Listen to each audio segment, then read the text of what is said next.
Hi friends, నమస్తే friends. మీకోసం మంచి క్రిస్పీగా క్రంచీగా ఉండే మంచి స్నాక్ ఐటమ్ అయితే చేయబోతున్నాను. దీనికోసం 6 బ్రెడ్ పీసెస్ ని తీసుకుని 4 భాగాలుగా కట్ చేసుకోవాలి. ఈ పీసెస్ ని ఒక ప్యాన్ లో వేసుకుని రెండు వైపులా లైట్ గోల్డెన్ కలర్ లో వచ్చేదాకా వేయించుకుని పక్కన పెట్టుకోవాలి.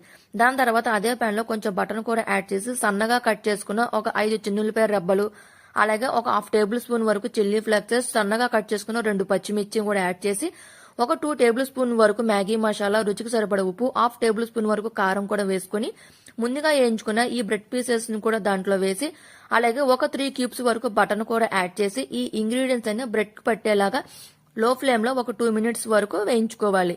దీని తర్వాత ఒక ప్లేట్ లో సర్వ్ చేసుకుని దాని మీద కొంచెం కొత్తిమీర, అలాగే కొంచెం మైనీస్, కొంచెం టమాటా సాస్ ను కూడా యాడ్ చేసి ఈవినింగ్ స్నాక్స్ పిల్లలకి ఇచ్చినట్లయితే చాలా ఎంజాయ్ చేస్తూ తింటారు ఫ్రెండ్స్. ఒకసారి మీరు కూడా ట్రై చేసి చూడండి. మా వీడియో మీకు నచ్చినట్లయితే ఒక లైక్ చేయండి, షేర్ చేయండి, సబ్స్క్రైబ్ చేయడం మాత్రం మర్చిపోమాకండి.